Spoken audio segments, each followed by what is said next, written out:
ওই অঞ্চলের এবং সিএমএইচে তাদের নিয়ে যাওয়া হয়েছিল। এই 100 জনের মধ্যে এই মুহূর্তে 6টি হাসপাতালে প্রায় 70-এর চাইতে বেশি আহত শিক্ষার্থী প্রধানত ভর্তি আছে।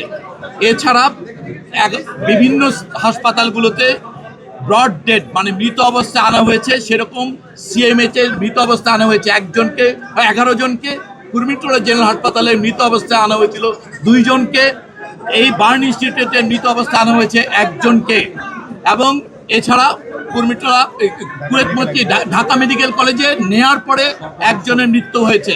সর্বমোট 16 জনের মৃত্যু নিশ্চিত করা হচ্ছে এবং ভর্তি অবস্থায় 70 জনের মতন বিভিন্ন হাসপাতালে চিকিৎসাধীন আছে। এর মধ্যে এই বার্ন ইনস্টিটিউটে এই মুহূর্তে 48 জন ভর্তি অবস্থায় চিকিৎসাধীন আছে, যাদের মধ্যে এই বিভিন্ন হাসপাতালে চিকিৎসাধীন যারা আছে তাদের মধ্যে বেশ কয়েকজনের অবস্থা বেশ হুমকির মুখে।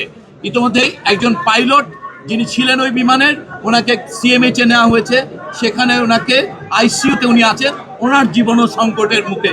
এই অবস্থায় আমাদের বলতে পারি আমরা দেশের এটি একটি অন্যতম রিসেন্ট সময়ের বড় ধরনের দুর্ঘটনা এবং এই রকম মৃত্যু এবং আহত, এবং এর মধ্যে একটা বড় অংশ আমরা যেভাবে বলছি এটা ইনহেলেশন ইনজুরি হয়েছে তাদের, অতএব সেটা ইমিডিয়েটলি অ্যাসেস করা যাচ্ছে না, এটা বেশ কিছু সময় লাগবে অ্যাসেস করতে তাদের ঝুঁকির মাত্রাটা কত।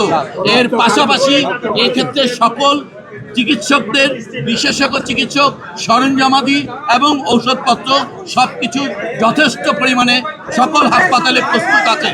এছাড়াও আপনারা সবাই মনে করেন যে রক্তের প্রয়োজনীয়তা, কালকে সকাল 8টা থেকে এই হাসপাতালগুলোতে যারা রক্তদানে আগ্রহী তারা আসলে স্ক্রিন করে তাদের রক্ত নেওয়া হবে। এর আগে আসলে এই বার্নের রোগীদের রক্তের কোনো প্রয়োজন নেই বিধায় আমরা সবাইকে অনুরোধ করব যারা রক্তদানে আগ্রহী তারা কালকে সকাল 8টায় এই হাসপাতাল অথবা ঢাকা মেডিকেল কলেজের এই জায়গাগুলোতে রক্তদানের জন্য আসবেন। 043697 এই নম্বরে অথবা এই বার্ন ইনস্টিটিউটের বাইরে হেল্প ডেস্কে সবাইকে সাহায্য করা হবে। দয়া করে আপনারা কেউ হাসপাতালের ভেতরে প্রবেশ করবেন না, এতে আসলে এই যারা এখানে চিকিৎসা নিচ্ছে অথবা অন্যান্য হাসপাতালে তাদের জীবন আরও বেশি হুমকির মুখে পড়বে। আপনাদেরকে সবাই দোয়া করবেন, যারা এই শিশু বাচ্চারা যারা আজকে বিভিন্ন হাসপাতালে চিকিৎসা নিচ্ছে তাদের জন্য দোয়া করবেন আপনারা।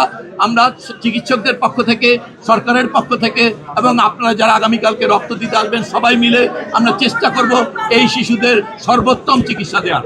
আপনারা আমাদের জানেন, অন্যান্য হাসপাতালে জানা হয়েছে যদি প্রয়োজন হয় উন্নত চিকিৎসার জন্য ওনারা বার্ন ইনস্টিটিউটে পাঠাবেন।